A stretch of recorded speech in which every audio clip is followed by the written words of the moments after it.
Rayuma. Lalaki lang yan.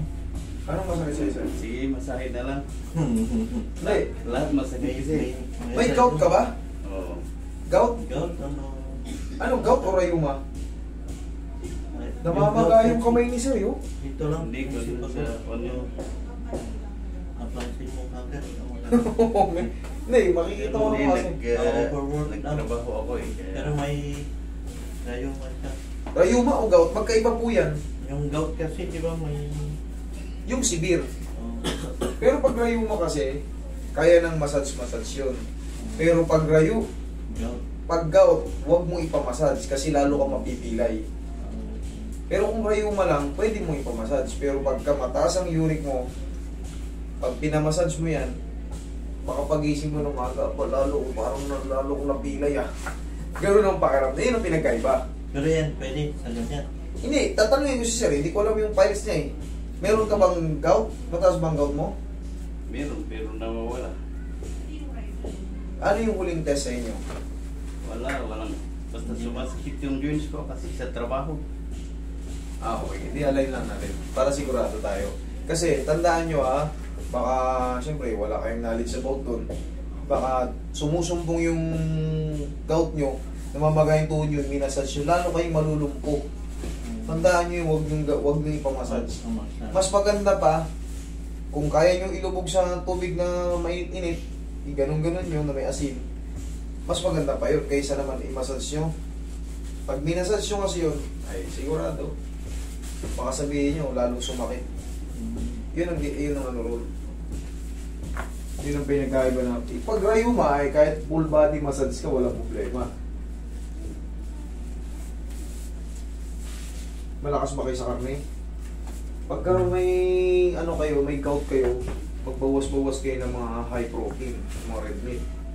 Kasi doon na kami yung workout eh. No, lahat ng karne kinakain kasi. Doon sa amin. Yun, malakas kasi yung gout nung, yung uric nung. Puro anong tawag lang, yung binuboil lang. Malakas ang ano, sir. Pagilid ka, sir. Pero ito, safe to yung alignment, walang problema to. Tapos alam namin yung technique dyan pagka mataas ang gout. Yung massage sa kanya, ibang klase sa ginawa sa inyo. Iba, magkakaiba. Ay, hindi mo ganyan, tagilid na, sir. Yan. Magkaiba. Para kang hina-hot compress lang, ganun ang magiging massage. Puso ka dito, sir. Masyado malayo.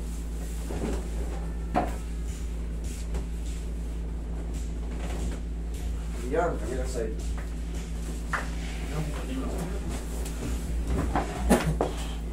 Dito, sir.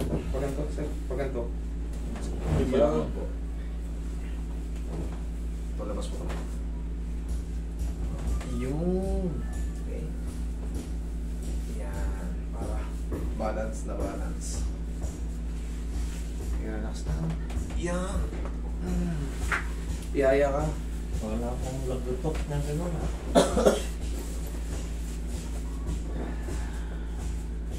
Hindi kaya sumakit yung paa mo dahil sa ano? Cutex? Kulay green. Oo, sabayan. Kulay green eh. Daba ka. Tapa. Bruce ko, meron nakakulay green na cutex. Bruce ko si sila. Kulay repolyo. Oo, para alam nila. Pag rin kasi, alam nila galing sa taas. One yan, Duterte yan. Duterte.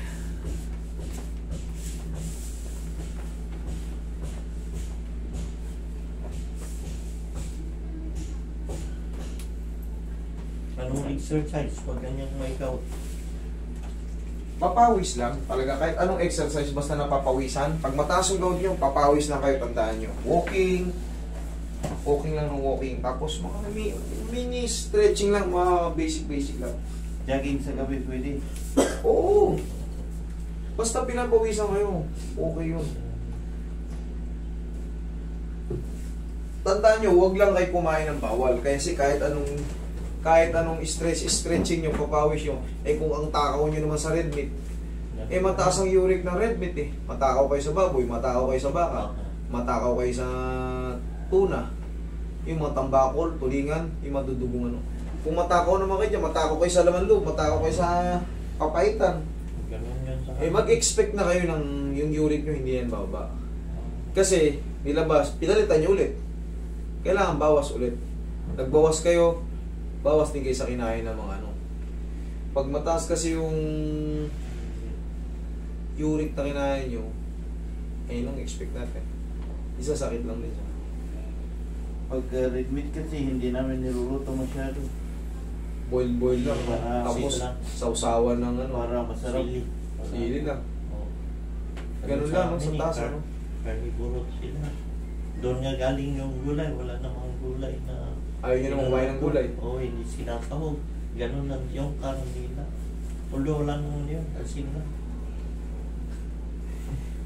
Kinagawin nyo na eh. Pero kasi pag tumaas na yung uric mo sir, talagang yun ang bawal. Kahit magpa-check up kayo, sasabihan kayo no.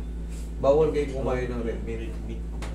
Masyadong mataas ang ano yan, protein. Pag mataas ang protein na kinain nyo, mag-expect na kayo ng ano, sakit-sakit yung joint nyo. Lalo yung pagising nyo ng umaga. Pagka, kita mo namamagay mo, parang magayin yan doon yung mga joint niya. Ako naman, mataas yung uric yun. Pero hindi kaya sa kanya na namamaga talaga. Hindi makakala. Kung yan, sa lamig sa aircon. Mamanas. Tingnan mo yung massage ko sa kanya. Parang ano lang, haplos lang ng baby. Hindi kasi pwede talaga massage ito. Nasa amin, dinadaya lang namin. Pag dininan mo yung ganyan, lalo lang mamamagayan. Lalo lang mamamagayan. Daya lang ano yan. Kaya hindi ko na pwede yung pilot at saka massage. Sa ganyan. Pag namamaga ka, mataas ang uric mo, wag na wag mong hilutin. Maaring ganunin mo lang, oh. Parang yan at compress. Parang yan, hindi mo masakit tuhod mo.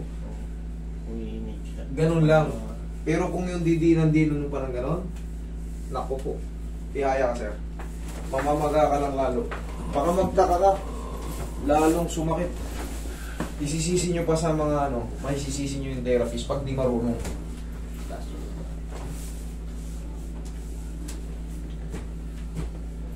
Dito kasi yung mga experience ko na noon, sinishare ko na noon. Based on my own experience. Doon kasi sa Saudi may pumunta sa akin eh. Sabi niya natukod niya raw sa basketball. Pero nung hinilot ko na magalalo, pina-check up niya ngayon. Ang uric 14. Naku po. Okay, inhale. Exhale. Nag-range siya ng 14.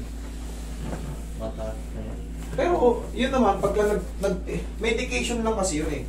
Pag uminom ka ng gamot, wala na rin yung naghihilom din siya.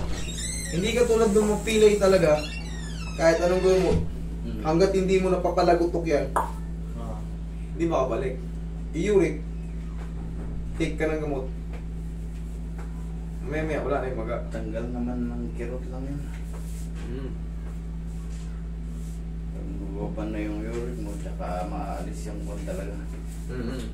Pwede na naman kumain ng baka at baboy. Papahitan yun. Sarap ng babayinan. Basta mga Ilocano talaga, the best yung mga ganyang luto. Matatakaw tayong mga Ilocano sa mga ganyang luto eh. Pero kano pala kayo? Tatay ko, Isabela. Ah. Tsaka dyan, mayroon kami niyang kamag-anak dyan sa Pangasinan, sa Pao. Ilocano pang garatok sila. Upo kasi.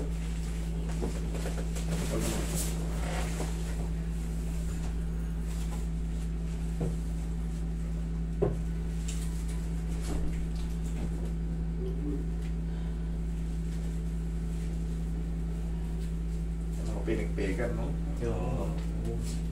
Yun. Sarap eh. Ay, mga native naman, no? Lagyan mo ng tablet tsaka papaya. Palunggay.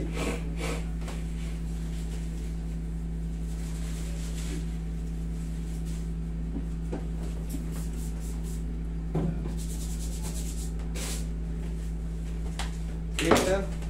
Yan ang reset dito. Thank you, okay? Ingat din sa pag-uwi.